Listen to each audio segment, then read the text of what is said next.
दिवसेंदिवस वायू प्रदूषणामध्ये मोठ्या प्रमाणात वाढ होत असल्यामुळे या वायू प्रदूषणामुळे मधुमेहाचा धोकाही होऊ शकतो असा एक संशोधनाचा विषय जो आहे तो मांडण्यात आलेला आहे। आपण पाहू शकतो की journal of association of physician of India या संस्थेने हा संशोधनाचा विषय जो आहे तो मांडलेला आहे।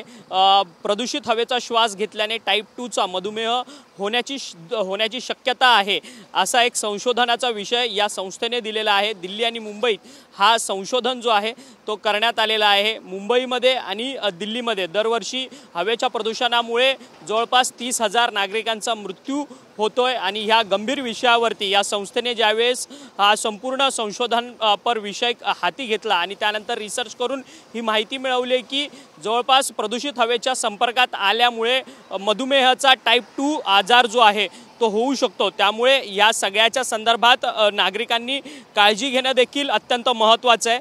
जास्त प्रदूषित हवेच्या संपर्कात नागरिक जास्त दिवस राहिले तर इतर आजारांच्या श्वसनाच्या आजारांसोबतच मधुमेहाचा धोकाही लोकांना होऊ शकतो आणि या सगळ्या संदर्भातले संशोधनातले पुरावे जे आहेत या संस्थेने जे आहेत ते आता सादर केलेले असल्याचं आपल्याला पाहायला मिळतं। व्हिडिओ जर्नलिस्ट गणेश मोरेसह अक्षय मंगणे, TV9 मराठी, मुंबई।